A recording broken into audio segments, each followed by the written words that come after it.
warahmatullahi wabarakatuh. Welcome to my vlog. Tak lupa puji dan syukur kita selalu panjatkan atas kehadirat Allah Subhanahu wa taala yang telah memberikan nikmatnya kepada kita di hari ini. Dan apa kabar teman-teman semua? Semoga dalam keadaan sehat, walafiat, dan selalu dalam lindungan Allah Subhanahu wa taala. Dan selamat datang untuk teman-teman yang baru gabung di channel ini, dan jangan lupa untuk klik tombol subscribe. Oke, kali ini gue udah di daerah Poltangan, Pasar Minggu menuju jalan pulang. Jadi kita lewat jembatan Tapal Kuda Poltangan, jembatan baru. Kita mau ngobrol apa kali ini? Kita riding malam, jadi perjalanan masih jauh, kita bisa ngobrol-ngobrol santai yang nggak terlalu berat. Itu. Oh, jembatannya keren loh. Wih, asik. Jadi tadi gue baca berita. Masih hangat sih, baca berita tentang penerbangan ya, jadi ada salah satu maskapai di Indonesia itu melakukan apa, divert itu pengalihan yang semula di tujuan awal dialihkan ke bandara terdekat karena emergency, jadi keadaan darurat. Jadi ada salah satu maskapai di Indonesia melakukan pendaratan darurat di Bandara Kuala Namu. Mungkin lo semua udah tahu nama maskapai itu apa. Yes, itu maskapai grup juga sih, salah satu grup dari maskapai terbesar yang ada di sini. Selain yang gambar burung biru. Ya, jadi ada masalah, katanya sih masalah teknis yang muncul di indikator kokpit. Jadi masalah engine kalau nggak salah, dan pilot memutuskan untuk divert ke bandara terdekat saat pesawat itu sedang airborne. Jadi terdekat itu ada di Medan, di Kuala Namu, yang nggak memungkinkan untuk pilot meneruskan ke bandara tujuan, itu ada di Aceh. Gimana sih perasaan lo atau perasaan kita pada saat dengar kabar bahwa pesawatnya itu dalam ada kendala teknis? Ya tentunya kan ya was-was juga kan. Secara beberapa tahun terakhir kan accident pesawat crash ya juga banyak, nggak hanya di Indonesia tapi juga ada di luar negeri. Mungkin kita masih ingat ya beberapa crash pesawat di Indonesia, masih teringat jelas gitu kan. Ada Sriwijaya, ada maskapai Lion pakai pesawat Boeing keluaran baru yang katanya ada miss di sistemnya itu ya. Entahlah, itu pokoknya navigasi ya, ada kesalahan navigasi yang nggak bisa yang nggak sinkron. Jadi nggak sinkron pada saat dia naik, tapi sensornya itu bilang turun gitu. Jadi itu adalah kesalahan fatal sih di sistem navigasi pesawat. Nah, gimana sih perasaannya? Ya mungkin was-was, kita berdoa gitu kan supaya nggak terjadi apa-apa. Dulu gue pernah ngerasain juga sih, sebenarnya nggak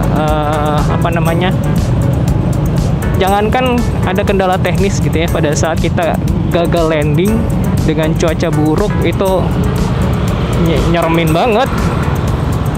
Itu gue pernah punya pengalaman gagal landing pesawatnya karena visibilitas pada saat landing di bandara itu runway-nya nggak kelihatan. Jadi mau nggak mau pilot memutuskan untuk go around. Jadi istilahnya itu go around. Karena pilot itu pada saat approach landing mentalnya harus dibuat mental go around, jadi bukan mental landing. Gimana perasaannya? Scary banget. Dia secara visibilitas itu nggak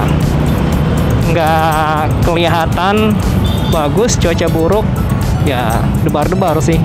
Kita di atas pesawat dengan cuaca buruk, wah nggak bisa apa ya, nggak bisa diungkapkan gitu kan, perasaan gimana campur aduknya. Kita di situ, apakah kita selamat atau enggak, terus gimana nasib kita nantinya, terus keluarga kita juga, kita mikir keluarga kita yang kita tinggalin di rumah gitu kan. Ya kita hanya bisa berdoa, pasrah gitu kan, semoga diberikan yang terbaik, diberikan keselamatan semuanya ya. Nah, betulnya apa ya, kendala ini hal-hal yang nggak dibilang biasa ya biasa, tapi itu ada salah satu hal yang kritis, dimana kalau kita ada kegagalan engine failure, sekecil apapun indikasi yang muncul, yang terlihat di cockpit, itu pilot harus membuat keputusan yang tepat, apakah itu lanjut ataukah mendarat darurat. Karena pilot juga dilatih, pilot dan co-pilot dilatih untuk keadaan-keadaan yang tidak memungkinkan untuk diteruskan penerbangan. Ini hal yang wajar kalau di dunia penerbangan. Jika ada case-case kayak gitu, maka keputusan pilot itu sangat menentukan. Kenapa? Karena salah mengambil keputusan, maka accident itu kan terjadi. Sebabnya kalau pilot itu kan mesti pinter-pinter gitu ya, secara IQ, secara EQ. IQ itu kan intelligence, EQ itu emosional. Kalau pilotnya apa namanya panikan gitu ya, wah itu jadi kacau itu di dalam kokpit, dan penerbangan juga pasti akan kacau. Nah, pilot dituntut untuk itu, makanya sekolahnya mahal, ya. Karena banyak apa namanya skill yang dipelajari di situ. Jadi bagaimana ngambil keputusan yang tepat dan segala macam. Gitu. Jadi untuk dunia penerbangan ini sebetulnya udah mulai merangkak naik, ya, merangkak naik belakangan ini. Tapi karena ada imbas pandemi, ya mau nggak mau semua dunia penerbangan, nggak hanya dunia penerbangan sih, semua bidang menurun. Nah, salah satunya imbasnya dunia penerbangan. Jadi banyak pesawat yang di grounded itu parkir, nggak terbang. Kemudian kalau misalkan ada mau terbang juga harus memenuhi persyaratan ABCD ini itu, dan banyak juga sih pengurangan apa namanya karyawan, pengurangan kru, cabin kru, pilot gitu ya. Karena krisis ini banyak juga pilot-pilot dan cabin kru yang banting setir untuk memenuhi kebutuhan hidup. Dan ada juga loh maskapai yang akhirnya ada jualan apa ya jualan jajanan tuh ya. Ada salah satu maskapai di luar negeri jualan jajanan. Sekarang juga ada maskapai yang mulai apa namanya bukan beralih fungsi, melebarkan usahanya jadi taksi online. Gue baca tuh tadi, jadi maskapai, salah satu maskapai buka servis untuk provide jasa taksi online, dan pengemudinya, drivernya itu pramugari dan pramugara. Oke juga sih, maksudnya pemikirannya juga gimana caranya bisa survive gitu kan, membayar gaji karyawan tanpa harus memutus hubungan kerja. Idenya oke juga, karena kan untuk menerbangkan suatu pesawat itu kan nggak murah. Wah, kita bahan bakarnya udah berapa kan, biaya parkir dan segala macam. Dan mau nggak mau salah satunya bisa nggak beralih sih, ada satu usaha lain yang bisa mengcover itu. Kemudian juga sekarang ada pesawat passenger beralih fungsi jadi pesawat kargo. Kalau pesawat kargo murni itu namanya kan freighter pakai F. Nah, sekarang ini namanya jadi freighter pakai P, passenger freighter. Jadi di cabin yang tempat penumpang biasa duduk itu disulap, nggak disulap sih. Jadi barang-barang itu taruh di situ, di kursi, dia dilapisin ya, kursinya nggak metal aja, dilapisin didasepin alas biar nggak rusak, cuma dikasih pengaman yang lain. Dan ya mau nggak mau harus begitu, karena maintenance pesawat nggak hanya pesawat tapi orang-orangnya juga kan mahal, butuh biaya mahal, parkirnya berapa dolar gitu kan. Mau nggak mau pesawat itu harus terbang supaya bisa memenuhi kebutuhan operasional gitu. Jadi sebenarnya gue juga kangen juga sih naik pesawat terbang gitu kan ke lokasi-lokasi yang ada di Indonesia, silaturahmi sama teman-teman gitu yang ada di daerah. Tapi mau gimana, kan kita lagi kayak begini, situasi kayak begini, jadi ditahan dulu lah.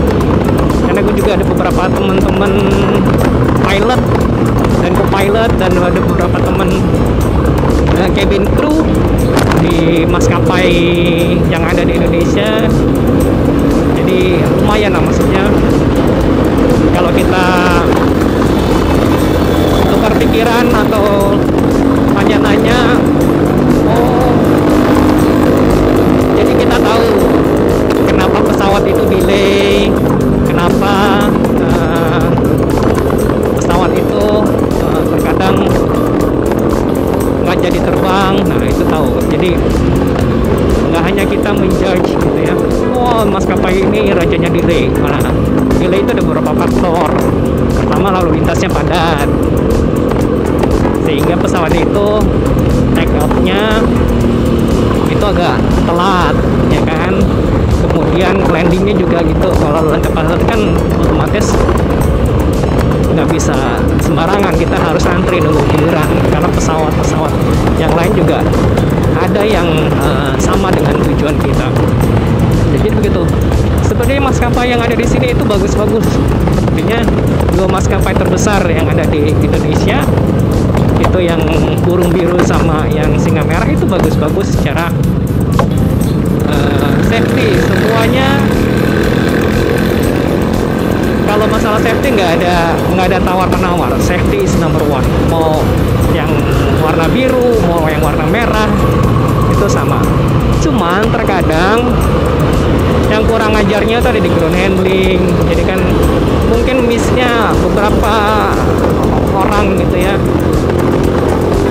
Manajemen mungkin miss-nya di sini, karena ground handling tuh nggak tahu itu apakah mereka kontrak ataukah pekerja lepas. Nah, nggak tahu, mungkin miss-nya ada di situ. Terkadang yang suka klepto, suka ngededel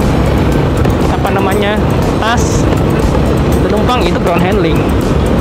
Orang-orang yang suka handling bagasi itu, nah orang-orang itu. Tapi kalau untuk yang di company-nya, ya mungkin kalau gua salah tolong dikoreksi. Ya oke. Yang miss-nya ya mungkin dari cara rekrutmen atau segala macam, atau kalau misalkan kalau mereka hirean lepas, ya itu lagi rekrutmennya, background-nya seperti apa gitu. Karena penumpang juga yang dirugikan ya. Itu sebabnya kalau kita punya barang-barang berharga ya disimpanlah di cabin.